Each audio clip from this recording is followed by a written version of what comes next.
ঈশ্বর ঈশ্বর পরমেশ্বর সচ্চিদানন্দ ঘন বিগ্রহ অনাদির আদি সর্বকারণের কারণ অনন্ত কোটি ব্রহ্মাণ্ডের অধিনায়ক নন্দনন্দন ব্রজেন্দ্র নন্দন ভগবান শ্রীকৃষ্ণের অসীম অনুকম্পায় অসীম কৃপায় আমরা সকলে হরিকথা গুরুকথা ভাগবত কথা তথা ভাগবতীয় কথা শুনবার মানুষে উপনীত হয়েছে। আজকে আমরা এক ভক্ত চরিত্র শ্রবণ বলে, ভক্ত চরিত্র যত শ্রবণ করবে তত ভক্তির ভাব জাগবে, ভগবানের লীলা যত শ্রবণ করবে তত ভগবানের প্রতি ভালোবাসা জাগবে। এখন বর্তমানে নয়, দেখবেন বলে কোনো ছেলে বা কোনো মেয়ে যদি একে অপরের সুনাম শোনে, যদি স্কুল কলেজের হয় যে ওই ছেলেটা পড়াশোনায় খুব ভালো, এত নম্বর পেয়েছে, বা ওই মেয়েটা পড়াশোনায় খুব ভালো, ক্লাসের মধ্যে ফার্স্ট হয়, আর ওর কিছু গুণ শুনলে দেখা যায় একে অপরের প্রতি ভালোবাসা, তাই তো?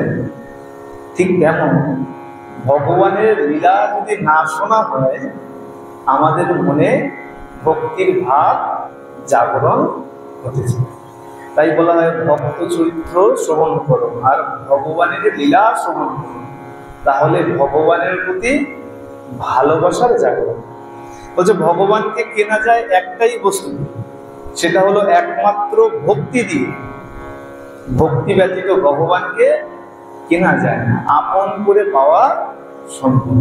আর যদি ভক্তি থাকে, বলে ভক্তি যদি তোমার মধ্যে থাকে তবে জানতে হবে শুদ্ধা ভক্তির কথা বলা হয়েছে। আমার মতো ভক্তি করলে হবে, মনে মনে দেখলাম কত যেন ভালোবাসি, আদৌ ভগবানকে ভালোই বাসি না। তাহলে মালা পরলাম, তিলক ধারণ করলাম, শিখাও রাখলাম, কিন্তু সব যদি লোক দেখাবা হয়ে গেল, তাহলে ভগবানকে পাওয়া সম্ভব। বলা হয়েছে শুদ্ধা ভক্তির কথা। ভক্তি কেমন হবে?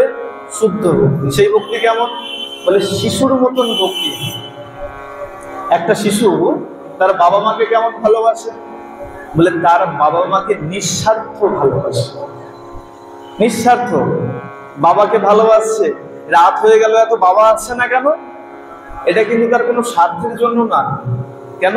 ওই ছোট্ট শিশু তার বাবাকে ভালোবাসে। এত রাত হয়ে গেল, বাবা এখনো বাড়ি আসছে না, তার মধ্যে ভালোবাসা, শুদ্ধ ভালোবাসা। বলছে ভক্তেরও ঠিক সেই রকম ভালোবাসা যদি থাকে, তাহলেই ভগবানকে লাভ। আর সেটা ভক্তি নয় যে ভক্তির মধ্যে কোনো চাহিদা থাকে।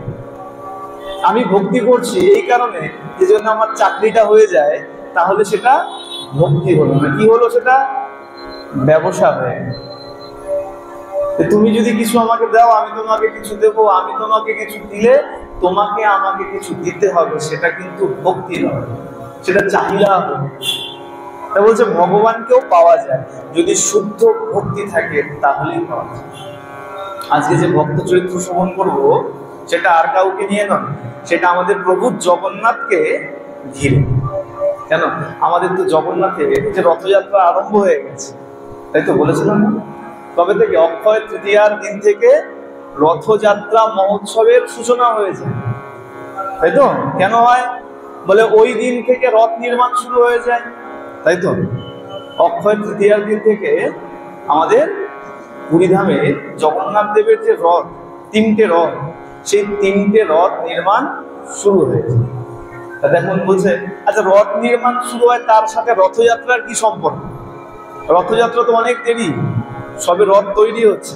আচ্ছা ভালো করে বিচার করুন, বাড়িতে যদি কোনো উৎসব থাকে, আর যদি ডেকোরেটার্সের লোক যদি বাড়িতে 1 মাস আগে বাঁশ ফেলে দিয়ে চলে যায় প্যান্ডেল বাঁধা, তাহলে মনের মধ্যে আনন্দ সেদিন থেকে শুরু হয়ে যায় কিনা? যে যাক বাড়িতে ছেলে বা মেয়ের বিয়ে আছে, আর 1 মাস আগে বাঁশ পড়ে গেছে, মানে প্যান্ডেল শুরু হয়ে যায়। মানে সেই দিন থেকেই যেন মনের মধ্যে একটা আনন্দ জেগে ওঠে, যে যাক আর কিছুদিন পরেই বাড়িতে উৎসব হবে। ঠিক তেমন এই অক্ষয় তৃতীয়ার দিন থেকে কিন্তু রথযাত্রার এক প্রকার আরম্ভ হয়েছে। আর এই জগন্নাথ প্রভু কেমন? বলে কলিযুগে সাক্ষাৎ ভগবানকে যদি দেখতে হয়, সাক্ষাৎ ভগবান, তাহলে চলে যাও পুরীতে জগন্নাথ দেবের দর্শন করে নাও, তাহলে তুমি দেখে নেবে সাক্ষাৎ ভগবান সেখানে এখনো দাঁড়িয়ে আছে। কেন বলে ভগবানের সেই যে হৃৎপিণ্ড, যাকে ব্রহ্ম বস্তু বলা হয়, যেটা নির্দিষ্ট 19 বছর পর পর যেটা পরিবর্তন করা হয়, 18 বছর 15 বছর পর পর যার পরিবর্তন করা হয় ব্রহ্ম বস্তু, সেটা আসলে হলো ভগবান শ্রীকৃষ্ণের হৃৎপিণ্ড। সেটা এখনো সেই জগন্নাথ দেবের মধ্যেই বিদ্যমান রয়েছে। সুতরাং সাক্ষাৎ ভগবান দেখতে হলে পুরীতে গিয়ে জগন্নাথ দেবের দর্শন করলেই তার দর্শন। সেই জগন্নাথ দেবী কেমন বলে দেখো, সেই জগন্নাথ দেবের একটা বিশেষ বৈশিষ্ট্য আছে, কি বলে সারাদিন প্রভুর হাত কিন্তু শুকায়, হাত ভেজা থাকে। জানা আছে তো? হ্যাঁ, জানা আছে তো সবার? জগন্নাথ দেবের হাত ভেজা থাকে। হাত ভেজা থাকার অর্থ, পুরুষোত্তম দেব যখন স্বপ্নে ভগবানকে দর্শন করেছিলেন, ভগবানের থেকে তো বর চেয়েছিলেন। ভগবান বলেছিলেন বর চাও, কি বর চাই? বলে আমার নিজের জন্য কিছু চাওয়ার নেই, তবে কিছু বর আছে, সেটা আপনি আমাকে দিন। কি এক বরে চেয়েছিল আমার যেন বংশ ধ্বংস হয়ে যায়, আমার যেন বংশের কেউ জীবিত না থাকে, আমার যেন পুত্র সন্তান না থাকে। তাই তো? তার বংশ কিন্তু নির্বংশ হয়ে গিয়েছিল, বংশে কেউ বেঁচে নেই। কেন বলে যদি বেঁচে থাকে তাহলে বলবে এটা আমার বাবার মন্দির, হ্যাঁ, ভাগাভাগি করতে চাইবে। আর বলছে কি, দেখুন খুব সুন্দর কথা বলছে, নিজের যশ, খুব ভালো করে শুনবেন, নিজের যশ, নিজের কৃত কর্মের গুণাগুণ যদি নিজে কীর্তন করা হয়, তাহলে সেই যশ নষ্ট হয়ে যায়। আপনি দান করে, এই কথা বলে না, দান করে কখনো বলতে নাই দান করেছি, কোন সৎকর্ম করে কখনো বলতে নাই আমি এটা করেছি। কি হয় বলে, তুমি যখনই তোমার নিজের কৃত কর্মের কীর্তন করবে, তখনই তোমার সেই যশ নষ্ট হবে। পুরুষোত্তম দেব ইন্দ্রদম্ন মহারাজ চিন্তা করছেন যে যদি আমার এই গুণগানের কীর্তন আমার সব পুত্ররা কীর্তন করে, তাহলে তো আমার যশ, সব খ্যাতি সব নষ্ট হয়ে যাবে, এটা উচিত হবে না। আর তারা যদি ভাগাভাগি করে পৈতৃক সম্পত্তি, আমার বাবার তৈরি মন্দির, তাহলে আমাদেরও অধিকার আছে, যদি অধিকার স্থাপন করে। এই কারণে কি করেছেন, বলেছেন আমার যেন কোনো পুত্র সন্তান, আমার জন্য বংশ নষ্ট।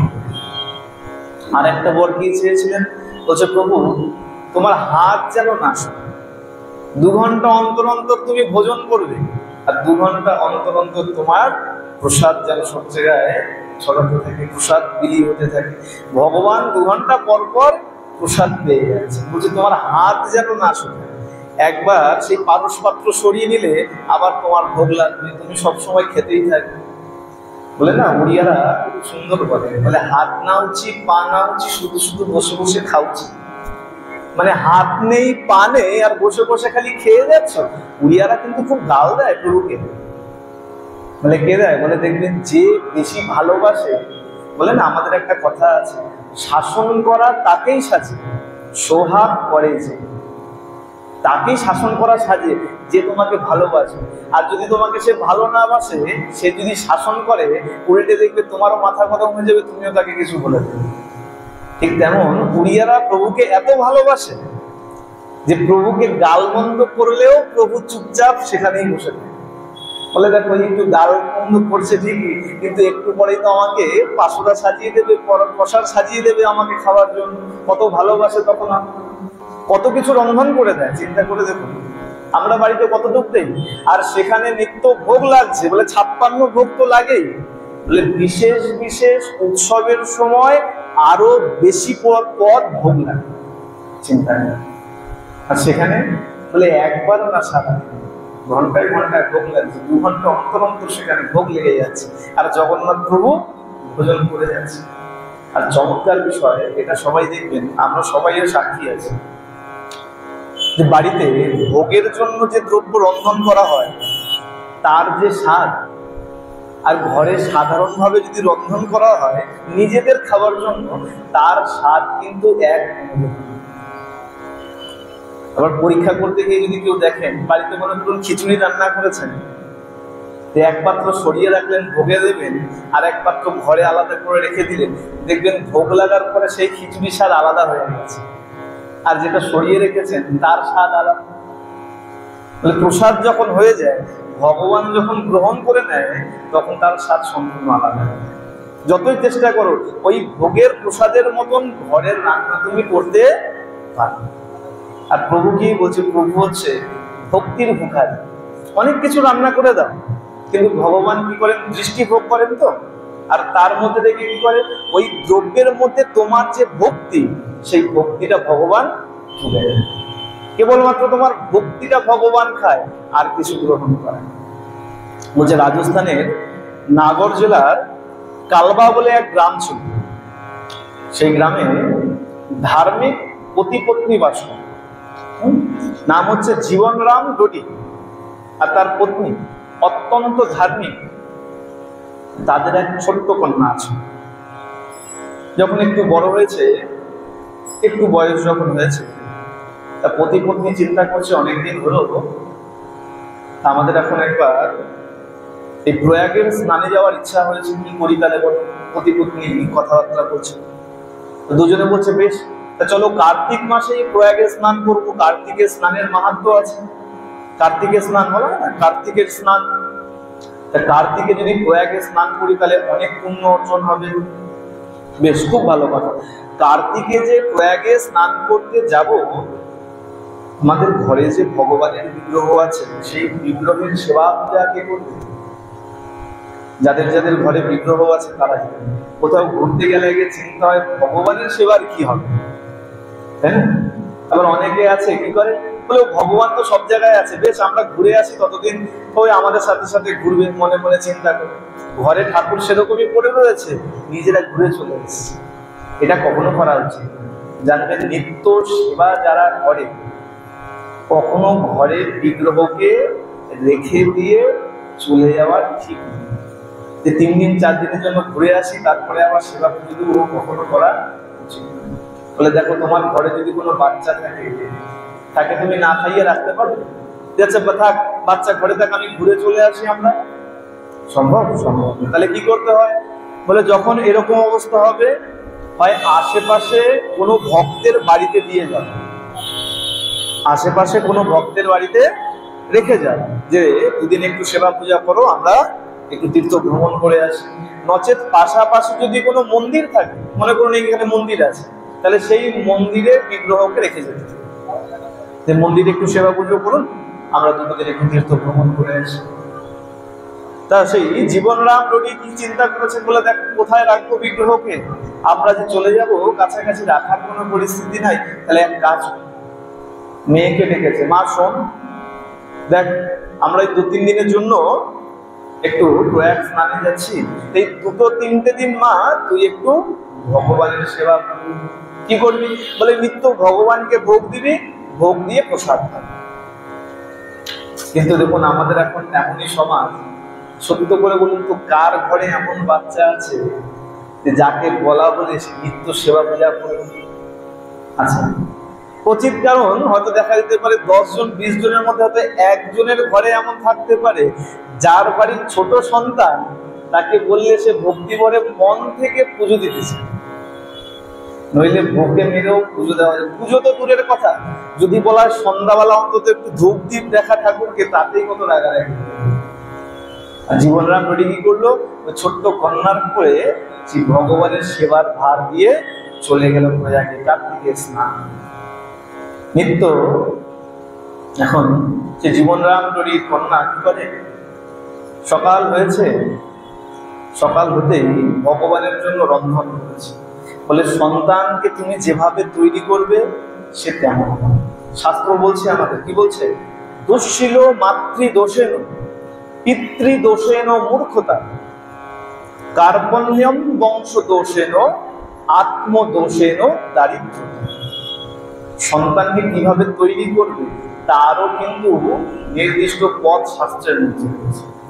বলছে দুঃশীল মাতৃদোষেন, তোমার সন্তান সুশীল হবে না দুঃশীল হবে, আচরণ কেমন হবে, চরিত্র কেমন হবে, সেটা নির্ভর করে মায়ের ওপরে।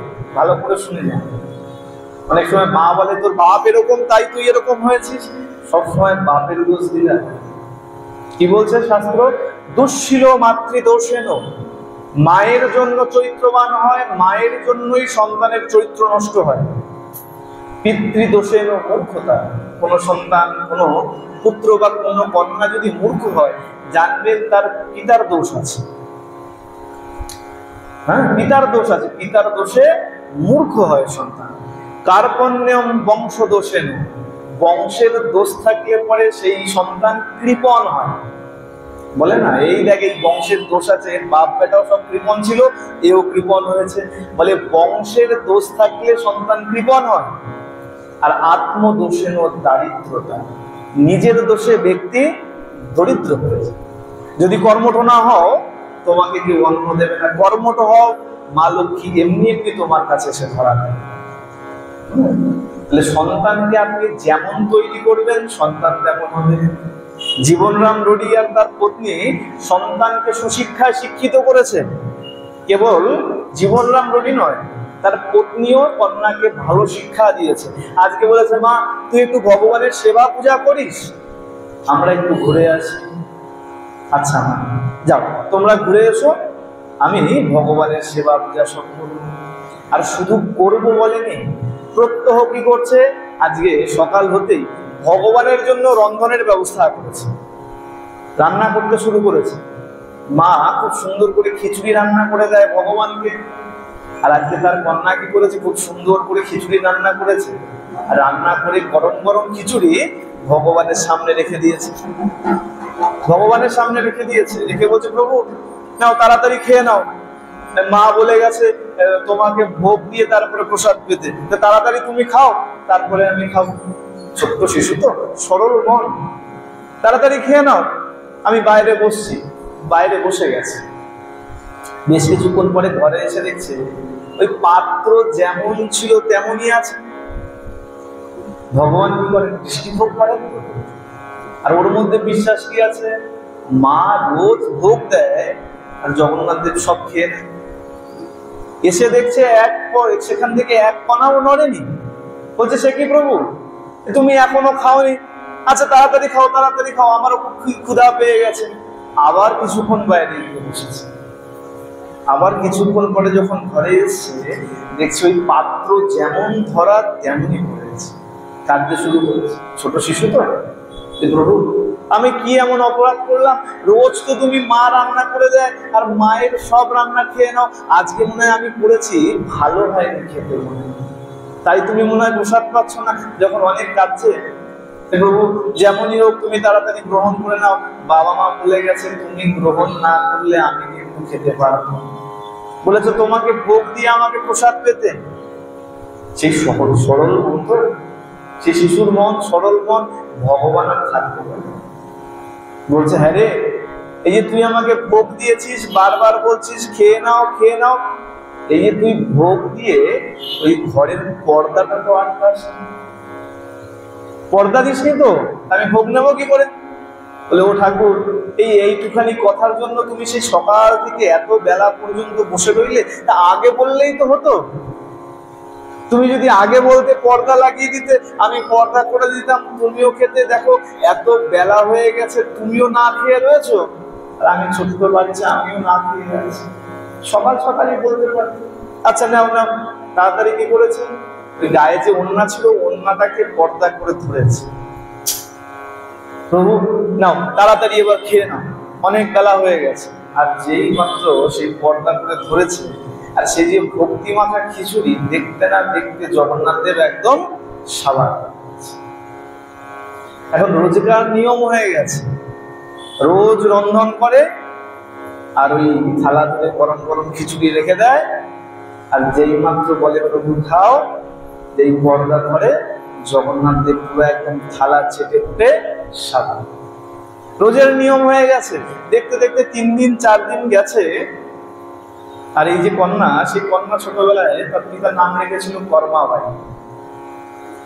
যখন 3 দিন 4 দিন গেছে, তার পিতা মাতা ফিরে এসে এবার মা যেরকম হয়, বাড়িতে এসে দেখছে যে মেয়ে কিভাবে কি সব ঘরের সব সামলেছে। দেখি রান্নাঘরে গিয়ে দেখছে ওই পাত্র ভরা গুড় ছিল,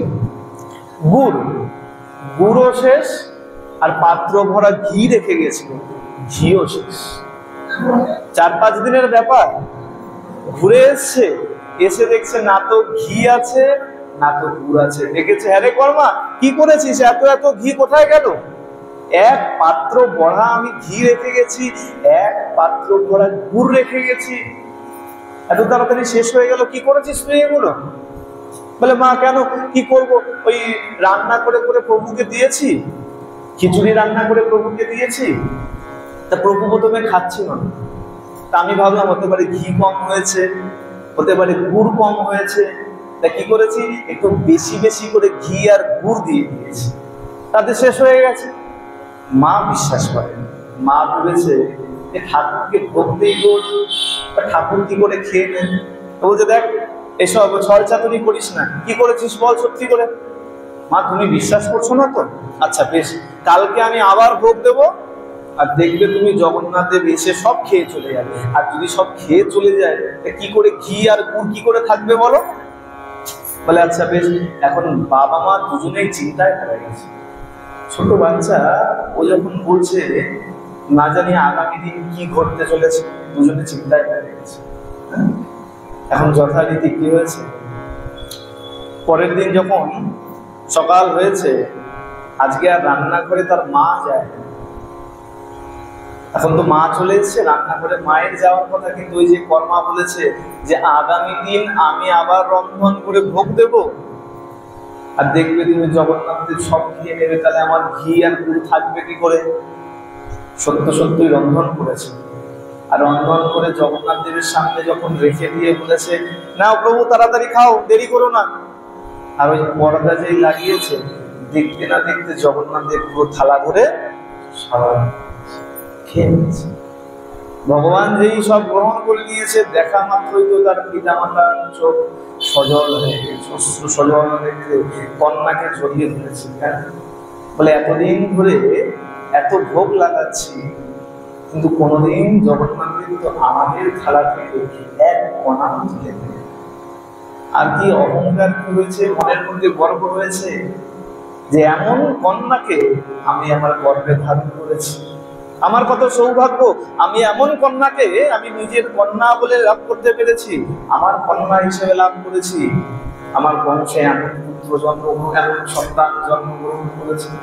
বলছে, এমন যদি সংসারে যদি কোনো ভক্ত সন্তান জন্মগ্রহণ করে, বলে সেই সংসারের সেই বংশের পিছনে যত পূর্বপুরুষ যত পাপ থাকে, সেই পূর্বপুরুষের সব পাপ নষ্ট হয়।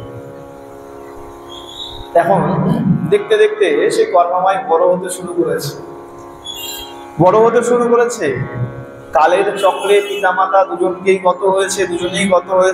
আর কর্মাবাই কি হয়েছিল, বাল্যকালেই বিবাহ হয়ে গিয়েছিল। বাল্য বিবাহ হতো আগে, বাল্যকালেই যখন বিবাহ হয়েছে, আর বাল্যকালে বিবাহ হতে তার স্বামী মারা গেছে, সে একা পিতার গৃহেই থাকে। এখন দেখতে দেখতে ধীরে ধীরে বড় হতে শুরু করেছে কর্মাবাই। এখন সারাটা জীবন ওই ভগবানের সেবা নিয়েই থাকে, ভগবানের সেবা ছাড়া কিছু বোঝে না। বলে, দেখো এই যে ভগবানকে ভোগ দিচ্ছে, আর সে কিন্তু নিজে সাক্ষাৎ ভগবানকে খাওয়াচ্ছে। ভগবান এমন নয় যে সে দৃষ্টি ভোগ করে চলে যাচ্ছে, নিত্য ভগবান আসে আর নিত্য খিচুড়ি ভোগ নেয়, আর এসে বসে ভগবান যথারীতি প্রসাদ পেয়ে তারপরে যায়। এমন নয় দৃষ্টি ভোগ দিয়ে চলে গেল, দৃষ্টির মাধ্যমে গ্রহণ করে চলে গেল, যেমন পাত্র তেমন তা নয়। নিত্য আসেন এবং পাত্র থেকে সেই প্রসাদ গ্রহণ করে তৎপশ্চাৎ দেখতে দেখতে একটু যখন বয়স হয়েছে, তিনি চলে গেছেন পুরীধামে বসবাস করতে শুরু করেছেন। নিত্য ভোগ দিচ্ছেন। ভগবানের মন সবসময় অধীর থাকে ভক্তের কথা কি করে প্রচারিত হয়। ভক্ত চায় লুকিয়ে থাকতে, যে প্রকৃত ভক্ত সে কখনো ধরা দেবে। প্রকৃত ভক্তকে চেনা খুব দুরূহ ব্যাপার, এ কারণে বলে সাধু সাধু। কে কেমন ভক্ত কেউ আমরা বলতে পারি না, কার মধ্যে কেমন ভক্তি আছে কেউ বলতে পারি না। এ কারণে বলা হয় সাধু সাবধান, কাউকে নিন্দা করো না। হয়তো বাইরে থেকে দেখে মনে হচ্ছে সাধারণ ব্যক্তি, হতে পারে এমন গলায় মালা নেই, তুলসী নাই, হতে পারে তার ভিতরেই বৈষ্ণবতা রয়েছে। এ কারণে কখনো কাউকে নিন্দা মন্দ কখনো করতে নেই। যে পড়েছে ভালো, না পড়েছে ভালো, তার দোষ ত্রুটি দেখার আমাদের কোনো অধিকার নেই। কর্মাবাই কি করেছে? পুরীধামে এসে নিত্য ভোগ দেয়। একদিন কি হয়েছে, এক কোথা থেকে এক সাধু মহারাজ চলে এসেছে কর্মাবাইয়ের বাড়িতে। আচ্ছা, এই সাধু বাবা কিন্তু এমনি এমনি আসেনি, জগন্নাথ দেব পাঠিয়েছে এই সাধুকে। কেন? তার কথা এবার চলতে চলতে বুঝতে পারবেন। এক সাধু এসছে, এসে ওই কর্মাবাইয়ের বাড়িতে উঠেছে, বলছে মা কিছু প্রসাদ হবে? আমি অভুক্ত রয়েছি, আমি কোনো আহার পাইনি, একটু প্রসাদ হবে মা? বলে হ্যাঁ হ্যাঁ, কেন হবে না বাবা, আসো আসো, বসো বসো, প্রসাদ দেব। দেখছে সেই সাধু মহারাজ, দেখছে যে কর্মাবাই কি করছে, নিত্য সকালবেলা উঠে স্নানও করে না, রন্ধনশালায় চলে যায়, রন্ধন করে আর পাত্র ধরে নিয়ে এসে জগন্নাথ দেবের সামনে রেখে দেয়। এবার সেই প্রসাদ এনে সাধুকে দিয়েছে। সাধু বাবা বলছে, দেখ মা, এই যে আগে ভোগ লাগাচ্ছিস, এ সাধারণ কেউ নয়। সাধু আর কি জানে যে এদিকে জগন্নাথ দেবকে সাক্ষাৎ বসে বসে প্রসাদ পাওয়া? সাধু তো আর জানে না। সাধু বলছে কি, দেখ মা, এই যাকে ভোগ দিচ্ছিস এ সাধারণ কেউ নয়, ইনি হলেন পরম ব্রহ্ম, অনন্ত কোটি ব্রহ্মাণ্ডের অধিনায়ক, যিনি রাজার রাজা, সাক্ষাৎ ভগবান হলেন এই জগন্নাথ দেব। এই জগন্নাথ দেবকে যখন ভোগ দিচ্ছিস, একটু আচার বিচার মেনে ভোগ দে। এই যে স্নান করিস না সকালবেলা, রন্ধনশালা ধৌত করিস না, এ কেমন বিচার? এভাবে ভোগ দিলে পরে ভগবান সন্তুষ্ট হয়, এভাবে ভোগ দিস না। কর্মাবাই সে তো সাদাসিধে, আর জগন্নাথ দেবকে পুত্রের মতন ভালোবাসে, জগন্নাথ দেবকে পুত্রের মতো ভালোবাসে, আর জগন্নাথ দেব কর্মাবাইকে মায়ের মতো ভালোবাসে। যদি কোনোদিন দেখে খিচুড়ি ভোগ লাগাতে দেরি হচ্ছে, চলে আসে, হ্যাঁ রে মা এখনো দিলি না, আমার তো খিদে পেয়ে গেছে, তাড়াতাড়ি দে। চেয়ে চেয়ে খেয়েছো মায়ের কাছে এসে, বলে মায়ের কাছে যেমন আবদার এই দুনিয়ায় আর দ্বিতীয় কারোর কাছে আবদার করা যাবে। এসে চেয়ে চেয়ে চলে যায়। সাধু তো আর সেসব জানে না, সাধু এখন তার মধ্যে কিন্তু ঢুকিয়ে দিয়ে গেছে। আর ভক্ত, প্রথমেই বললাম, ভক্ত কিরকম? সোজা সরল হয়, তার মধ্যে কোনো প্যাঁচ থাকে না। যদি কিছু বলে দেন তাহলে সেটাই করতে শুরু করবে। এখন যখন কর্মাবাই শুনেছে যে ভগবানের সেবা এভাবে দেওয়া ঠিক নয়, সকালবেলা স্নান করে রন্ধনশালা পরিষ্কার করে পাত্র ভালো করে ধৌত করে তারপরে রন্ধন করতে হবে, তারপরে ভোগ নিবেদন করতে হবে। আজকে কি করেছে কর্মাবাই? সকালবেলা উঠে এখন যেরকম যেরকম সাধু বলে গেছে সেরকম সেরকম করতে শুরু করেছে। সকালবেলা স্নান করতে লেগে গেছে, আর স্নান করতে যতক্ষণ সময় লেগেছে জগন্নাথ দেব চলে এসেছে। এসে দেখছে সে কি, আজকে খিচুড়ি নাই, মা এখনো স্নান করতেই ব্যস্ত। চলে গেছে, যাক মা স্নান করে নি, তারপরে ভোগ লাগাবে। জগন্নাথ দেব চলে গেছে। খানিকক্ষণ পর যখন আবার ঘুরে এসছেন, এসে দেখছে মা কর্মাবাই এখন রন্ধনশালা পরিষ্কার করতে লেগেছে। এখনো খিচুড়ি হয়নি, সকালবেলা খিচুড়ি ভোগ দিয়ে দেয়, আর এখনো মা সবে রন্ধনশালা পরিষ্কার করছে। আবার কি মনে হয়েছে, জগন্নাথ দেব চলে গেছে, ঠিক আছে যাই, আবার একটু পরে আসবে। আবার কিছুক্ষণ পরে যখন এসছে, ততক্ষণে কর্মাবাইয়ের রন্ধন হয়েছে। আর এদিকে দেখতে দেখতে মধ্যাহ্ন হয়ে গেছে। মধ্যাহ্ন মানে কটা? 12টা, দুটো নয় কিন্তু। আমরা তো মধ্যাহ্ন করলে দুটো বুঝি, তাই না? দুপুরের খাওয়া কটা খাই আমরা? দুটোর আগে তো মনে হয় না কেউ দুপুরের খাওয়া খায়। 12টা মানে তো সবে সকাল হলো। মধ্যাহ্ন মানে 12টা, মধ্যাহ্ন ভোগ 12টার সময় লাগানো হয়। জগন্নাথ দেব যখন এসছে মধ্যাহ্ন প্রায় হয়ে এসছে, আর কর্মাবাই সেই গরম গরম খিচুড়ির পাত্র সামনে দিয়েছে। জগন্নাথ দেব যেই প্রসাদ পেতে শুরু করেছে, অমনি শ্রীমন্দিরে ঘন্টা বাজতে শুরু হয়েছে। ঘন্টা বাজে, ভগবানকে ডাকতে শুরু করেছে পূজারীরা যে প্রভু এবার ভোগ মন্দিরে এসো, ভোগ দেবো। ভোগ শুরু হয়েছে, এখন ঘন্টা বাজছে। জগন্নাথ দেব শুনতে পেয়েছে, শ্রীমন্দিরে ঘন্টা বাজতে শুরু হয়েছে। জগন্নাথ দেব কি করেছে, তাড়াতাড়ি সেখান থেকে সেই খিচুড়ি প্রসাদ ভোগ করে আর হাত মুখ আর ধোয়ে সেই অবস্থায় চলে গেছে শ্রীমন্দির। হাত মুখ ধোয়ার সময় পায়নি, চলে গেছে শ্রীমন্দিরে। শ্রীমন্দিরে গিয়ে যখন ভোগ মণ্ডপে উপস্থিত হয়েছে, পূজারীরা বলছে, সে কি প্রভু, কোথা থেকে কি খেয়ে দিয়ে এসছো? মুখের মধ্যে কি সব লেগে আছে, তোমার হাতের মধ্যে লেগে আছে? আচ্ছা, শুনলে হয়তো কাল্পনিক মনে হতে পারে, কিন্তু এটা বাস্তব সত্য। জানবেন এখনো পর্যন্ত পূজারীরা ভোগ লাগায় এবং তারা বুঝতে পারে ভগবান এসে প্রসাদ গ্রহণ করছে। তারা এখনো বুঝতে পারে ভগবান সাক্ষাৎ প্রসাদ গ্রহণ করছে। এমন নয় এটা অনেক আগের কথা বলছি, এখন হয় না তা নয়।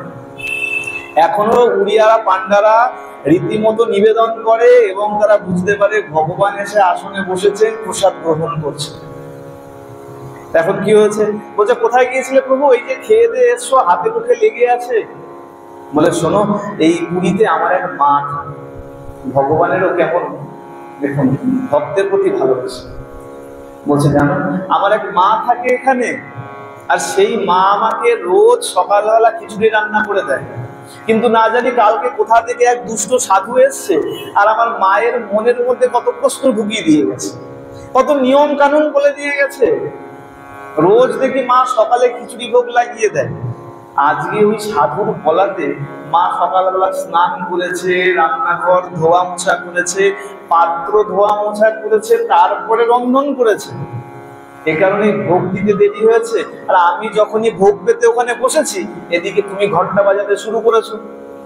তাই কি করেছি, তাড়াতাড়ি ওখানে ভোগ ছেড়ে তোমার এখানে চলে এসেছি, হাত মুখ ধোয়ার সময় পাই।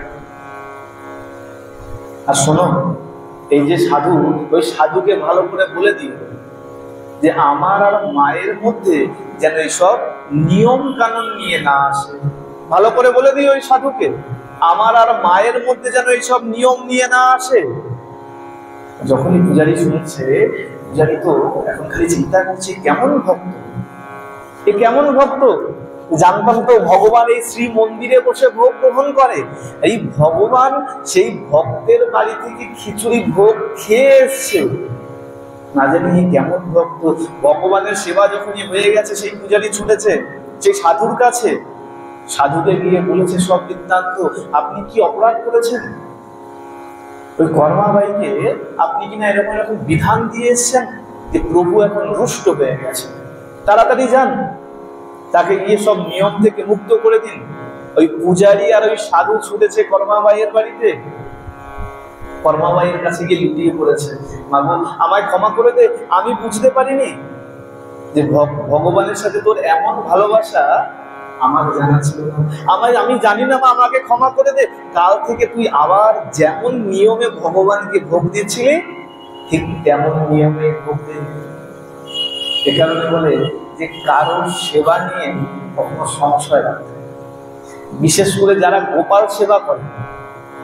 অনেক মা আছে না বাড়িতে গোপালের সেবা করে, তাদের সেবা নিয়ে কখনো চোখ টাকাতে নেই। অনেক মা দেখবেন এখন অনেক বাড়িতে দেখা যায় এইখানে যে সকালবেলা ওই নিজে তাড়াতাড়ি করে একটু শুদ্ধ টুদ্ধ হয়ে তাড়াতাড়ি গোপালকে সকালবেলা বিছানা থেকে তুলে গোপালকে দেখবেন মুখ ধোয়া। আমাদের মতো আচমন করে না, আচমন পাত্র দিয়ে রীতিমতন জল দিয়ে কাপড় গামছা দিয়ে গোপালের মুখ ধুইয়ে মুখ মুছে দেয়। তাদের মধ্যে কখনো দোষ ধরবে। আর যখন এখানে অনেকে বৃন্দাবন গেছে, বৃন্দাবনে গিয়ে ব্রজবাসীদের সেবায় কখনো কোনো সংশয় রাখবে। তারা কি করে বলে, শৌচালয় থেকে আসে, এসে রন্ধন করলো, আর সেই রন্ধনের সেই রুটি হোক অন্ন হোক যাই হোক থালার মধ্যে দিয়ে বলে লে খা লালা, হয়ে গেল মন্ত্র বলা তাদের। থালার মধ্যে ফেলে দিয়ে বললো খা লালা, লালাও কিরকম ওখানে বসে খেতে শুরু করে দিল। তাই তো ব্রজবাসীদের ভালোবাসা নিয়ে কখনো সংশয় করে। তাদের ভালোবাসা, তারা ভগবানকে ভগবান মনে করে না, তারা কি মনে করে? ঘরের ছেলে।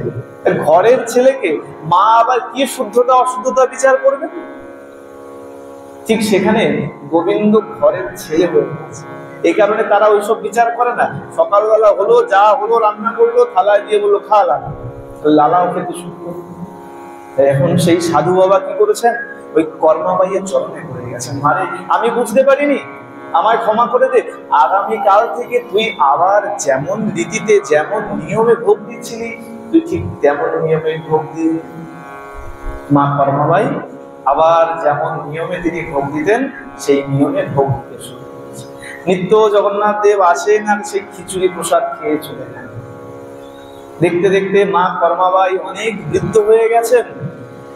এতই বৃদ্ধ হয়ে গেছেন, তার জীবনের অন্তিম সময় চলে গেছে। ইহলীলা সাঙ্গ করে সেই মা এখন বৈকুণ্ঠ গমন করেছে। সেই দিন মধ্যাহ্নে জগন্নাথ দেবের ভোগের জন্য ভগবানকে আহ্বান করা হয়েছে। পান্ডারা সবাই ঘন্টা বাজিয়ে ভগবানকে আহ্বান করেছেন, মন্ত্র উচ্চারণ করে সেই ভোগ নিবেদন করেছেন, কিন্তু দেখছেন সেই ভোগের থেকে প্রভু কোনো প্রসাদ গ্রহণ করেছেন। তাকিয়ে দেখছেন প্রভুর চোখের থেকে অশ্রু বেয়ে বেয়ে দিচ্ছে। পূজারীরা ছুটে গেছেন রাজার কাছে, মহারাজ মহারাজ, আজ না জানি আমাদের কি অপরাধ হয়ে গেছে, প্রভু আজকে ভোগ মণ্ডপে আসছেন না, কেবল ক্রন্দন করছেন। আর যেই মাত্র শুনেছেন মহারাজ ছুটতে ছুটতে এসছে, লুটিয়ে পড়েছেন, প্রভু আমি কি অপরাধ করেছি যে আজকে তুমি ভোগ মণ্ডপে আসছো না, তুমি কেন এভাবে ক্রন্দন করছো, আমি কি অপরাধ করেছি, বলো আমার কি অপরাধ। ভগবান জগন্নাথ দেব বলছে, রাজন তোমার কোনো অপরাধ নেই, কোনো অপরাধ করনি তুমি, তবে তোমার দুঃখের কারণ কি প্রভু, তুমি এভাবে ক্রন্দন কেন করছো, তুমি ভোগ কেন গ্রহণ করছো না। রাজন, এই পুরীতে আমার যে মা ছিল, মা কর্মাবাই, তার দেহান্ত হয়ে গেছে, সে আমার বৈকুণ্ঠে ফিরে গেছে। রাজন জিজ্ঞাসা করছে, প্রভু তোমারই তো ভক্ত ছিল, তুমি চাইলে তো আরো কিছুদিন এখানে রাখতে পারতে, তুমি তাকে এত ভালোবাসো, তাহলে তাকে তো চাইলে আরো কিছুদিন এখানে রাখতে পারতে। মহাপ্রভু বলছেন, দেখো আমার যে প্রিয় ভক্ত তাকে আমি বেশি দিন এই ধরায় রাখি না, এই কষ্ট তাকে আমি বেশি দিন দেই না, তাই তাকে আমি আবার আমার সেই স্বধামে গমন করিয়ে নিয়েছি। প্রভু তাহলে ক্রন্দন কেন করছো, বলে দেখো আমি তো আমার ভক্তকে ফিরিয়ে নিয়েছি, কিন্তু আমার ভক্ত আমাকে রোজ সকালবেলা যে খিচুড়ি রান্না করে দিত, সেই প্রসাদ তো আমি আর সেই প্রসাদ তো আমি আর পাবো না।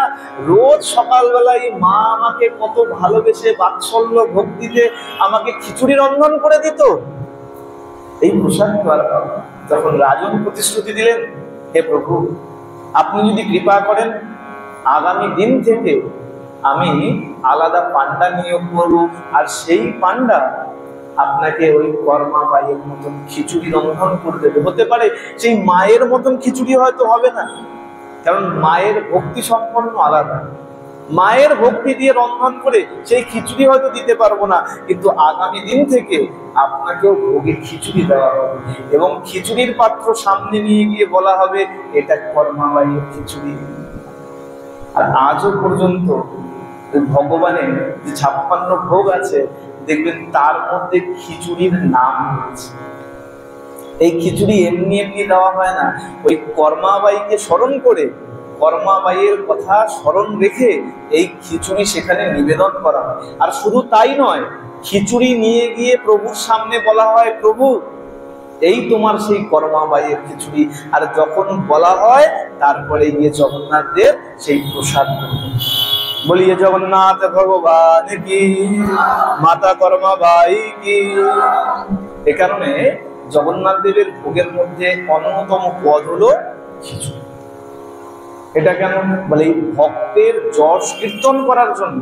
আর ওই যে বললাম যে সাধু গিয়েছিল ভক্তের মধ্যে প্রশ্ন ঢুকিয়ে দেওয়ার জন্য, যে তুমি এভাবে কেন সেবা করছো, তুমি ভালো করে স্নান করো না। ওই যে সাধু গিয়েছিল, সেই সাধু অন্য কেউ নয়, সেই সাধুকে ভগবান পাঠিয়েছিল। ভগবান পাঠিয়েছিল কেন বলে, যদি এই লীলা না করি, এই কর্মাবাইয়ের কথা এই সংসার জানবেন। মা কর্মাবাই কাউকে বলে না যে ভগবান আসে আমার কাছে, এসে খেয়ে যায়, কাউকে কখনো মুখ ফুটে বলে না।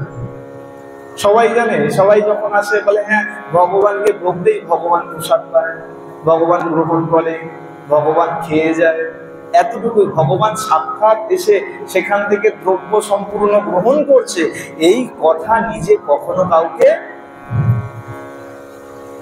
সাধু ভক্ত, যে প্রকৃত ভক্ত হবে, সে নিজের ভজনের কথা, আমি কতটা মালা করছি, আমি কতটা জপ করছি, আমি কতটা সন্ধ্যা আরতি বন্দনা করছি, সেই কথা কখনো দ্বিতীয় কাহারও কাছে মুখ ফুটে বলবে। বলবে কার কাছে? একমাত্র গুরুদেবের কাছে। গুরুদেব ছাড়া নিজের ভজনার কথা বৈষ্ণব দ্বিতীয় কাহাকেও বলিবে। সে কারণে আজকে সেই পুরীতে এখনো পর্যন্ত সেই কর্মাবাইয়ের ভক্তিকে স্বীকৃতি দেওয়ার জন্য এখনো পর্যন্ত সে খিচুড়ি ভোগ দেওয়া হয়। রাজা যখন বললেন যে প্রভু আমি আগামী দিন থেকে আপনাকেও সেই খিচুড়ি ভোগ দেব, যখন বলেছেন প্রভু তারপরে গিয়ে সেই ভোগ গ্রহণ করেছেন। এই হলো আমাদের সেই ভক্ত কর্মাবাইয়ের কথা। আজকে জগন্নাথ দেবের কথা বলতে শুরু করলাম কারণ আস্তে আস্তে আমাদের স্নান যাত্রা চলে আসবে। স্নান যাত্রার সময় আমরা স্নান যাত্রার কথা বলব। কিছু স্নান যাত্রা কিছু এমন কিছু শুনবো যেগুলো সচরাচর শোনা হয় না। দেখতে দেখতে এক একটা সময় আসবে আর বলছে কি বলে দেখো যখন সিজন আসে, সিজনের সময় সেই সিজনের ফল খাওয়া ভালো, সেই সিজনের তরি তরকারি খাওয়া ভালো। যে মরশুম যখন যেটা থাকে সেই মরশুমের খাদ্যদ্রব্য গ্রহণ করতে হয়, তাতে কি হয় বলে শরীরের কিছু সেই গুণাগুণ ঢুকে যায়। দেখবেন সবসময় আম সবসময় পাওয়া যায়, কিন্তু এই যে আম গ্রীষ্মকালে এই সময় আম খেয়ে যে তৃপ্তি পাওয়া যায়, অন্য সময় আম খেয়ে সেই তৃপ্তি পাওয়া যায় না। ঠিক তেমন যখন যে সময় চলে, যখন যে ব্রতের সময় চলে, তখন যদি সেই ব্রতের কথা শোনা হয় তার মাহাত্ম্য কিছু বেশি হয়, তার আস্বাদটাও কিছু বেশি হয়। এই আস্তে আস্তে আমরা জগন্নাথ দেবের লীলার মধ্যে প্রবেশ করি। তাই একটু একটু করে আমরা জগন্নাথ দেবের সেই কথা বলতে শুরু করেছি। কারণ কি জগন্নাথ দেবের এত লীলা আছে, প্রভুর এত লীলা আছে যে বলে শেষ করা সম্ভব। আসুন আমরা এখানে ভগবান জগন্নাথ দেবের সেই লীলা শ্রবণ করে এখানে জগন্নাথ লীলার কথা বিশ্রাম দিচ্ছি।